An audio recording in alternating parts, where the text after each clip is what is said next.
Tetap di channel Edukasi Bersama. Jangan lupa subscribe, kemudian like, aktifkan tombol notifikasi, kemudian share. Saya ke Pak Kombes Hisar, Direktur Reserse dan Kriminal Umum Polda Sumatera Selatan. Selamat malam, Pak Dirkrim. Selamat malam, Mas Iman. Iya, ini hal yang sesungguhnya sering dilakukan oleh banyak orang, membuang struk ATM di sembarang tempat. Ternyata bisa digunakan. Bagaimana ceritanya, Pak Dir? Betul kan, Mas. Bisa kami jelaskan kronologis kejadiannya. Ini setelah kita tangkapnya baru kita bisa mengetahui bahwa modusnya itu adalah mulai dari pengambilan struk. Berawal dari laporan nasabah yang merasa nasabah dari Sumatera Selatan yang komplain ke BPD Digital Bubble yang tidak merasa menarik uangnya sejumlah 1,5 juta pada waktu itu. Kemudian kita lakukan penyelidikan yang cukup panjang. Untuk kemudian memahami bagaimana mungkin, tadi Pak Dir mengatakan bahwa ada yang mencari struk ATM, dicari yang saldonya masih banyak, kurang lebih begitu ya. Lalu kemudian dari struk itu bisa berbuat apa? Kan tidak bisa berbuat apa-apa karena tidak ada nama juga di struk ATM, hanya nomor rekening juga mungkin tidak semuanya. Ketika ia mengirimkan transfer mungkin ada nomor rekeningnya, tapi kalau seandainya nomor rekening sendiri saya pikir tidak ada di struk ATM. Bagaimana kemudian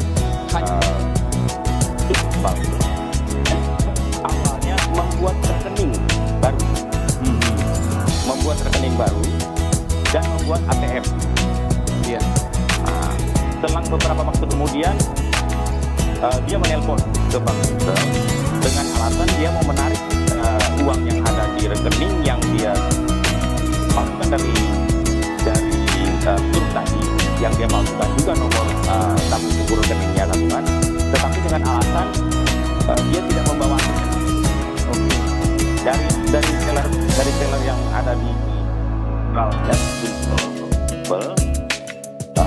bisa nggak saya menarik, memindah bukukan dari buku yang tadinya palsu dengan data palsu yang punya dia, pindah bukukan ke rekening satunya. Tapi yang ATM satunya kan di bayangan saya pasti akan ada pengecekan bertingkat dan lain sebagainya, dan kalau saat dilakukan pengecekan bertingkat pasti akan tersaring di situ. Betul demikian, Pak Dir? Ya, ini juga kita gali dari tersangka. Mohon maaf mungkin untuk praktek bank.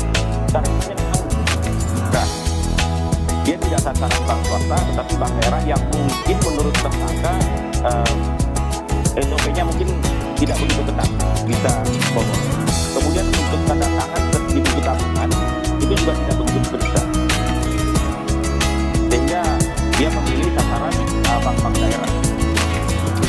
Dan ini luar biasa.